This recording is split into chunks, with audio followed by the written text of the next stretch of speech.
다 같이 찬송가 336장 찬양하시겠습니다.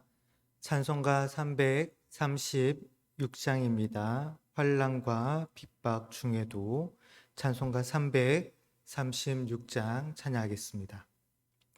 환난과 핍박 중에도 성도는 신앙 지켰네. 이 신앙 생각할 때에 기쁨이 충만하도다. 성도의 신앙 따라서 죽도록 충성하겠네. 옥중에 매인 성도남 양심은 자유 얻었네. 우리도 고난 받으면 죽어도 영광 되도다. 성도의 신앙 따라서 죽도록 충성하겠네. 성도의 신앙 본받아 원수도 사랑하겠네. 인자한 언어 행실로 이 신앙 전파하리라. 성도의 신앙 따라서 죽도록 충성하겠네. 아멘. 전능하사 천지를 만드신 하나님 아버지를 내가 믿사오며 그 외아들을 우리 주 예수 그리스도를 믿사오니 이는 성령으로 잉태하사 동정녀 마리아에게 나시고 본디오 빌라도에게 고난을 받으사 십자가에 못 박혀 죽으시고 장사한 지 사흘 만에 죽은 자 가운데서 다시 살아나시며 하늘에 오르사 전능하신 하나님 우편에 앉아 계시다가 도리로서 산 자와 죽은 자를 심판하러 오시리라.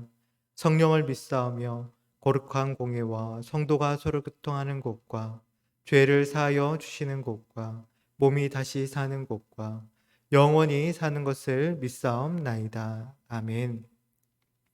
찬송가 337장 찬양하시겠습니다. 내 모든 시험 무거운 짐을. 찬송가 337장입니다. 찬송가 337장 찬양하겠습니다. 내 모든 시험 무거운 짐을 주 예수 앞에 아뢰이면 근심에 쌓인 날 돌아보사 내 근심 모두 맡으시네. 무거운 짐을 나 홀로 지고 견디다 못해 쓰러질 때 불쌍히 여겨 구원해 주리. 은혜의 주님 오직 예수. 내 모든 괴로움 닥치는 환난 주 예수 앞에 아뢰이면 주께서 친히 날 구해 주사 넓으신 사랑 베푸시네. 무거운 짐을 나 홀로 지고 견디다 못해 쓰러질 때 불쌍히 여겨 구원해 주리. 은혜의 주님 오직 예수. 내 짐이 점점 무거워질 때 주 예수 앞에 아뢰이면 주께서 친히 날 구해 주사 내 대신 짐을 져주시네. 무거운 짐을 나 홀로 지고 견디다 못해 쓰러질 때 불쌍히 여겨 구원해 주리. 은혜의 주님 오직 예수. 마음에 씌어 무서운 죄를 주 예수 앞에 아뢰이면 예수는 나의 능력이 되사 세상을 이길 힘 주시네. 무거운 짐을 나 홀로 지고 견디다 못해 쓰러질 때 불쌍히 여겨 구원해 주리. 은혜의 주님 오직 예수. 아멘. 다 함께 성경 봉독하겠습니다. 말씀은 사도행전 23장 11절 말씀입니다.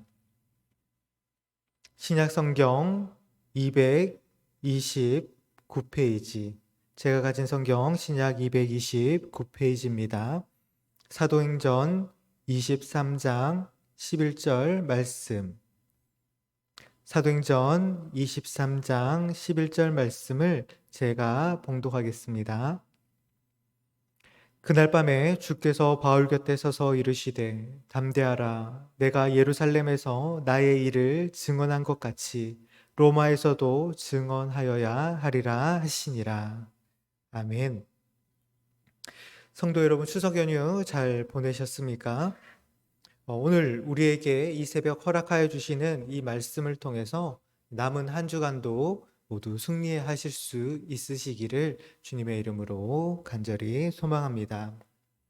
오늘 본문은 바울이 1, 2, 3차 전도 여행을 마치고 예루살렘으로 도착하고부터 또한 로마로 가기 전까지 그 사이에 주님께서 이 사도 바울에게 하신 말씀입니다. 바울은 전도 여행 중뿐만 아니라 예루살렘으로 돌아오고서도 끊임없이 이 고난을 겪다가 또 감옥에 들어가게 되는데, 그가 감옥에 들어간 그날 밤 주님이 바울에게 나타나셔서 하신 말씀이 바로 오늘 본문의 말씀입니다. 주님께서 옥중에 갇힌 이 바울에게 이렇게 말씀하시죠. 담대하라. 내가 예루살렘에서 나의 일을 증언한 것 같이 로마에서도 증언하여야 하리라 라고 말씀하셨습니다. 여러분, 바울이 전도 여행 중 오랜 시간 동안 얼마나 많은 고난의 길을 걸어왔었습니까? 이쯤 되면 하나님께서도 바울아, 네가 정말 고생이 많았다. 로마까지는 네가 평안히 갈 테니까 걱정하지 말아라 라고 말씀하실 법도 한데요. 주님은 그렇게 말씀하지 않으셨습니다. 우리는 오늘 이 본문의 말씀이 하나님께서 로마로 가라는 그 바울의 분명한 비전을 다시 한번 그에게 확인시키는 말씀으로 이해하고 있지만, 사실 환난과 핍박 그리고 거듭되는 위협, 그 두려움 속에서도 네가 나를 증언한 것 같이 로마로 가는 길에서도 늘 그랬던 것처럼 나를 증언하게 될 것이다 라는 이 말씀을 여러분, 내가 듣는다라면 어떠했겠습니까? 그 마음이 어떠할까요? 갑갑하지 않겠습니까? 내가 얼마나 오랜 시간 얼마나 큰 고난을 당해 왔었나, 이쯤 되면 하나님도 너무하시네 라는 마음이 들지 않겠습니까? 옥에 갇힌 바울은 이미 낙담했고 의기소침해 있었으며 로마까지 내가 갈 수 있을까 하는 막막함을 느꼈을 것입니다. 근데 여러분, 하지만 이것을 바꿔 생각해 보면요, 바울에게 말씀하신 이 말씀은 예루살렘에서 거듭된 환란을 겪으면서도 증언한 그 사역 자체를 누가 인정하고 계시다라는 말씀입니까? 사람들의 관점에서 보면 그의 사역은 실패한 것 같지만 하나님의 관점에서 보면 결코 그렇지 않습니다. 하나님께서 그의 사역을 인정하고 계시는 것이죠. 또 예루살렘에서 고난과 환난 가운데 증언한 것처럼 로마로 향하는 길에도 복음이 증언될 것이다 라는 사실을 말해주고 있는 것입니다. 여러분, 우리는 우리의 하나님을 전지전능하신 하나님이라고 고백하는데 왜 그 능력의 하나님은 바울이 가는 길을 이토록 험하게 이끄시는 것일까요? 비단 바울뿐만 아니라 성도들의 걸음도 마찬가지입니다. 왜 하나님께서 당신의 자녀들을, 당신의 교회를 왜 험난한 길로 몰아가시는 것일까요? 하나님께서 성도들에게 환난을 두시는 몇 가지 중요한 이유가 있는데, 먼저는 이 환난을 통해서 인간은 신앙의 필요성을 절실히 깨닫기 때문입니다. 여러분, 우리의 지나간 세월을 한번 생각해 보십시오. 우리가 안일하고 편안함 속에서 절실히 하나님을 찾았던 기억이 있으십니까? 하지만 어린이가 힘들고 어려울 때에 그 부모를 찾는 것처럼 우리 또한 환난 가운데 누구를 찾게 됩니까? 먼저는 세상 방법과 세상의 사람들을 찾게 되지만 그럼에도 해결되지 않는 환난 속에 결국 우리는 하나님을 찾게 됩니다. 환난 속에 우리는 하나님 없으면 안 되는 자임을 깨닫고 더욱 간절히 하나님을 찾게 되는 것이죠. 두 번째로 환난을 통해 우리는 우리의 실체를 발견하게 되는 것이죠. 평소에는 우리의 신앙이 몇 점짜리인지 명확하게 바라볼 수 없습니다. 평안할 때는 모두 거룩하고 모두 바르게 신앙하는 신앙생활을 하는 것 같아 보입니다. 그러나 고통이 다가오면 비로소 내가 몇 점짜리 신앙인이었던가라는 것이 분명하게 드러나게 되는 것이죠. 아무 문제 없고 평안할 때 우리는 신앙을 잘 지키고 있다라고 생각하지만 막상 환난이 자신의 문제로 닥치면 어떻게 해야 할지 모르겠다라고 애타게 고백하게 될 것입니다. 이것은 목회자라고 예외가 아닙니다. 목회자들도 성도들과 다를 바 없이 환난 중에 얼마든지 허둥됨을 우리가 보게 되는 것이죠. 이처럼 우리 모두는 환난의 때가 되어서야 믿음의 실체를 마주하게 되는 것입니다. 여러분, 우리가 믿음으로 산다라는 말을 많이 하는데 우리가 왜 믿음으로 산다라고 말합니까?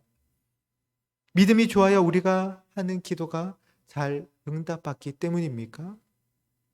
아닙니다. 우리가 하나님을 믿음으로 산다라는 것은, 아니 우리가 반드시 믿음으로 살아야 하는 것은 우리에게는 우리의 삶을 스스로 운영할 수 있는 능력이 하나도 없기 때문이죠. 왜냐하면 우리는 하나님을 떠나는 죄로 인해 완전히 망가진 인생이기 때문입니다. 우리를 창조하신 하나님과의 그 바른 교제 속에서 인간은 참 자유를 누리며 온전한 삶을 살아갈 수 있도록 창조하신 존재인데 하나님의 통치를 거부하고 외면하고 스스로 자신의 인생의 주인이 되고자 하나님을 떠난 이 죄인은 절대로 스스로 올바르게 자신의 삶을 경영해 나갈 수 없습니다. 하나님을 믿지 않는 자들이 스스로 잘 사는 것처럼 보이지만 사실 그들의 인생은 눈에 보이지 않는 그 낭떠러지를 향해 달려가는 어리석은 인생들 뿐인 것이죠. 하지만 주님이 주신 것으로 우리가 살아갈 때 그것이 진정한 그리고 참된 삶인 줄 우리는 믿습니다. 우리는 환난을 겪고서야, 고난의 때를 맞이하고서야 이것을 깨닫게 됩니다. 스스로를 꿰어내어 성공하고자 했었던 그 야곱이 평생에 걸쳐 깨달은 것이 무엇입니까? 주님이 채워주시는 삶이 곧 복이었구나 라는 사실이지 않습니까? 그가 평생 눈에 보이는 것들을 움켜쥐려고 힘겹게 아둥바둥하며 살다 깨달은 진리가 바로 이것이었습니다. 사랑하는 성도 여러분, 베드로는 그가 쓴 편지에서 시험과 고난 중에 있는 성도들을 향해서 이렇게 말했습니다. 베드로전서 1장 6절과 7절 말씀입니다. 그러므로 너희가 이제 여러 가지 시험으로 말미암아 잠깐 근심하게 되지 않을 수 없으나 오히려 크게 기뻐하는도다. 너희 믿음의 확실함은 불로 연단하여도 없어질 금보다 더 귀하여 예수 그리스도께서 나타나실 때에 칭찬과 영광과 존귀를 얻게 할 것이니라. 우리는 이 베드로의 말에서 누구를 떠올릴 수 있습니까? 바로 이 땅에서의 당할 수 있는 그 모든 고난과 시련의 끝판왕이라 불리는 이 욥이라는 사람을 떠올리게 됩니다.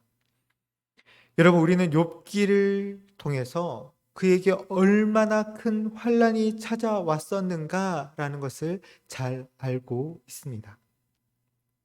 그런데 그가 하나님 앞에 어떠한 잘못을 했기에 그가 그런 환난을 당한 것입니까? 그가 무엇을 큰 죄를 저질렀기 때문에 그가 하나님께서 그에게 큰 환난을 고난을 내리신 것입니까? 그렇지 않죠. 욥기를 보면요, 그는 당대 가장 경건한 자였다라고 말하고 있습니다. 그는 심지어 그의 자녀들까지 경건하게 키웠던 자였습니다. 그러나 그 모든 것이 하루아침에 사라져 버렸습니다. 여러분, 욥의 그 환난에 있어서 하나님의 궁극적인 의도는 무엇입니까? 그를 정금보다 귀한 존재로 만드시고 하나님만이 영원한 유업임을 깨닫도록 하기 위해서 욥의 고난을 허락하신 것입니다. 또한 우리가 단련된 금같이 되게 하시는 것이 우리를 향한 하나님께서 우리에게 환난을 허락하여 주시는 그러한 목적된 줄 믿습니다. 하지만 우리는 소극적으로 신앙생활을 하고 계시지 않습니까? 우리가 속한 세계가 전부이냐? 지금 위치에서 더 나은 위치로 오르는 것만이 복인 것처럼 생각하고 하나님을 이해하려고 하고 있지 않습니까? 마치 라오디게아 성도들처럼 뜨겁지도 않고 차지도 않은 그 미지근한 상태로 우리가 하루를 살아가고 우리에게 주어진 그 숙제를 해치워야 하는 것처럼 그런 책임감으로 우리가 기도하지는 않으십니까? 그렇게 계산적으로 살아가는 신앙생활 속에서 하나님 보시기에 우리는 허울과 죄로 가득한 벌거벗은 인간일 뿐입니다. 하지만 우리는 11조를 드리고 11조를 내가 잘 드리고 있다. 많은 헌금을 드리고 새벽 예배에 또한 여러 교육에 참여하고 봉사하고 있기에 나는 신앙생활을 잘 하고 있다라고 생각하지만 그것이 전부가 아니고 그렇게 생각하는 것은 착각일 뿐입니다.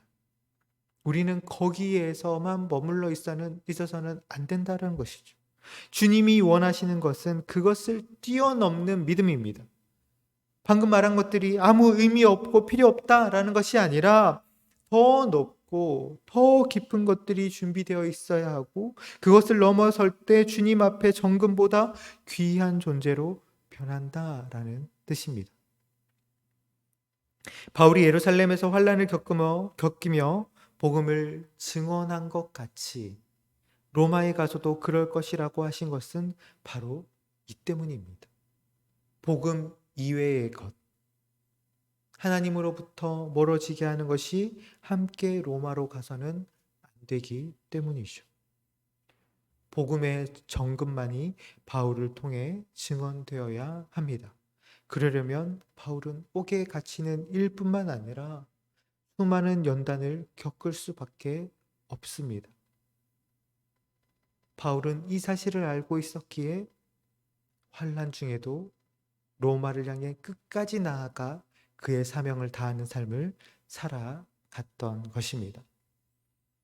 여러분, 바울이 전도 여행 중에 루스드라에서 복음을 전하다 돌에 맞아 거의 죽을 뻔한 적이 있습니다. 거기에 모인 사람들은 바울이 정말 죽은 줄 알고 그를 시외로 끌고 나갔었는데 다행히 그가 정신을 차리고 만신창이가 된 그 몸을 이끌고 더베로 이동하게 됩니다. 그리고 그곳에서 모인 제자들에게 이렇게 말을 했습니다. 사도행전 14장 22절 말씀입니다. 제자들의 마음을 굳게 하여 이 믿음에 머물러 있으라 권하고, 또 우리가 하나님의 나라에 들어가려면 많은 환난을 겪어야 할 것이라 하고. 사랑하는 성도 여러분, 성도된 우리의 삶에도 환난이 닥치기 마련입니다. 우리의 교회도 지금 어려움 속에서 모든 예배가 비대면으로 이루어지는 안타까운 상황 속에 있습니다. 우리가 이 환난이 속히 지나가도록, 코로나라는 바이러스가 주는 고통에서 우리의 일상이 회복되도록 기도하고 있지만, 이것으로부터 회복이 되면 다 끝이 나는 것입니까? 산을 넘으면 또 다른 산이 나오고, 끝났다 싶으면 또 저쪽에서 파도가 밀려오는 것이 바로 우리의 인생입니다. 끝없는 환란이라는 그 상황만 바라보면 우리가 절망할 수밖에 없지만, 환란과 끊임없이 이어지는 그 연단의 사건을 통해서 하나님이 의도하신 계획을 우리가 분명하게 알게 될 때, 또 우리가 그것이 있음을 분명하게 알고 있을 때, 우리는 여러 가지 시험으로 인해 지금은 당장 힘들고 괴로울 수 있지만, 그럼에도 우리는 베드로의 고백과 같이 그 환난 중에서도 기뻐하는 삶을 살아갈 수 있을 것입니다. 오늘 우리에게 고난을 허락하신 이 세 가지의 의미를 잘 깨달아 고난 중에도 정금과 같은 복음의 증인으로 하나님이 주신 사명 끝까지 잘 감당해 나가시는 우리 모든 양문의 성도님들과 우리 교회가 되기를 주님의 이름으로 축원합니다. 함께 기도하겠습니다. 사랑과 풍성하신 하나님 아버지, 환난을 통해 우리가 하나님을 간절히 찾게 하시고 우리의 신앙의 실체를 보게 하시며, 무엇보다 환난을 통해 우리를 정금보다 귀한 존재로 만드시고 하나님만이 우리의 영원한 유업되심을 깨닫게 하시기에 우리가 환난 중에도 기뻐할 수 있음을 고백합니다. 우리가 이 믿음 가지고 우리의 평생에 계속되는 고난과 환난 속에서도 욥과 같이, 바알과 같이 정금과 같은 복음의 증인으로 살아가는 멋진 인생 되게 하여 주시옵소서. 감사하며 예수님의 이름으로 기도하옵나이다. 아멘. 우리가 이 시간 합심하여 기도하겠습니다.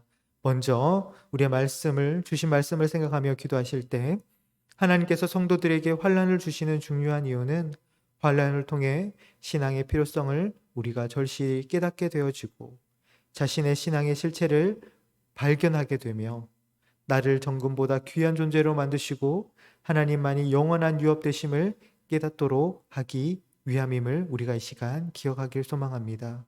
그러하기에 우리는 하나님 없이는 하루도 살아갈 수 없는 존재임을 고백하며 오직 주님만 의지하고 환난 속에서도 정금과 같은 복음의 증인으로 우리가 하나님 주신 사명 끝까지 기쁨으로 잘 감당해낼 수 있는 자녀 될 수 있도록 우리가 함께 기도하겠습니다. 또 우리 교회를 위해서 기도하실 때 2주간 모든 예배를 비대면으로 드릴 수밖에 없는 이 환난 속에서도 이 교회를 향한 하나님의 계획하심을 분명히 깨닫고, 오히려 이 시간이 하나님 앞에서 점금같이 단련되어지고 더욱 준비되어지는 시간 되게 하여 주시며, 더욱 주의 얼굴 구하며 예배하기에 힘쓰는 우리 교회 될 수 있도록 기도하겠습니다. 또한 앞서 세우신 담임 목사님 성령의 충만함 허락하여 주셔서 맡기신 사명 잘 감당하게 하시며, 목사님을 통하여 허락하신 그 목회의 비전이 날이 갈수록 더욱 아름답게 성취될 수 있는 은혜 주시도록 기도하겠습니다. 또 우리가 파송한 국내 선교사님들과 개척한 58개의 주교회를 위해 기도해 주시며, 또한 59번째 지교회인 네팔 서머르번 양문교회 건축이 은혜 속에 순적하게 진행되어지게 하시며, 우리 모든 지교회들과 우리 선교사님들의 사역들을 통해서 이러한 환난 속에서도 복음의 진보가 더욱 이루어질 수 있도록 기도하겠습니다. 또한 우리의 일상과 예배가 하루속히 회복되는 은혜 주시도록 기도하시며, 마지막으로 육신과 마음의 질병으로 인해 고통 가운데 있는 우리의 환우들을 위해서도 함께 기도하겠습니다. 우리가 주기도문 후에 이 기도 제목들과 각자 가져오신 기도 제목을 가지고 함께 기도하겠습니다. 하늘에 계신 우리 아버지여, 이름이 거룩히 여김을 받으시오며 나라의 마옵시며 뜻이 하늘에서 이룬 것 같이 땅에서도 이루어지이다. 오늘날 우리에게 일용할 양식을 주옵시고 우리가 우리에게 죄 지은 자를 사하여 준 것 같이 우리의 죄를 사하여 주옵시고 우리를 시험에 들게 하지 마옵시고 다만 악에서 구하옵소서. 대개 나라와 권세와 영광이 아버지께 영원히 있사옵나이다. 아멘. 사랑 우리가 봉사하신 하나님 아버지 참으로 감사드립니다. 하나님 오늘도 우리가